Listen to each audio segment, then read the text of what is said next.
దేవుని నామమునకు మహిమ కలుగును గాక. దేవుడు ఈరోజు మనకిస్తున్న వాగ్దానము జకర్యా గ్రంథము 9వ అధ్యాయము 12వ వచనము. నేను మీకు రెండింతలుగా మేలు చేసేదనని మీకు తెలియచేయుచున్నాను.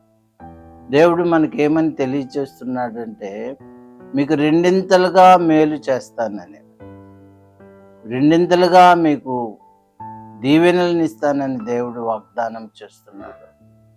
రెండింతలుగా డబుల్ పోర్షన్ ఆఫ్ బ్లెస్సింగ్, రెట్టింపు దీవెనలు దేవుడు మనకు అనుగ్రహించడానికి ఇష్టపడుతున్నాడు, తెలియచేస్తున్నాడు. కాబట్టి మనం ఆయన యందు సంతోషించి ఆనందిద్దాం. దేవుడు మన ఏళ్ళ గొప్ప కార్యములు చేసే దేవుడు. దేవుడు మనల్ని బహుగా దీవించే దేవుడు.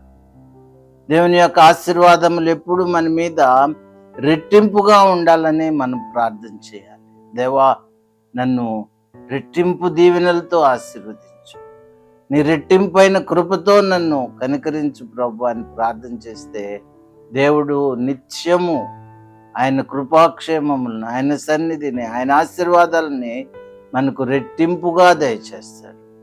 గత సంవత్సరం కంటే, గత నెల కంటే, గత వార దినముల కంటే ఈ వార దినాల్లో దేవుడు నీకు గొప్ప కార్యములు, రెట్టింపు కృపను అనుగ్రహించబోతున్నాడు అని ఆయన తెలియచేస్తున్నాడు. కాబట్టి మనం దేవుని ప్రార్థిద్దాం, ఆ కృప కొరకు ఎదురు చూద్దాం, ఆయన్ని వేడుకుందాం.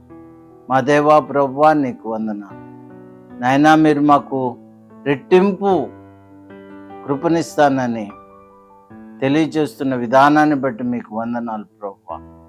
మీకే నాయనా మేము ఎల్లప్పుడూ కృతజ్ఞత కలిగి ఉండి నిన్ను మహింపరుస్తూ నీ సన్నిధిలో జీవించటానికి మమ్మల్ని జ్ఞాపకం చేసుకొనమని యేసు నామమున ప్రార్థిస్తున్నాను తండ్రి.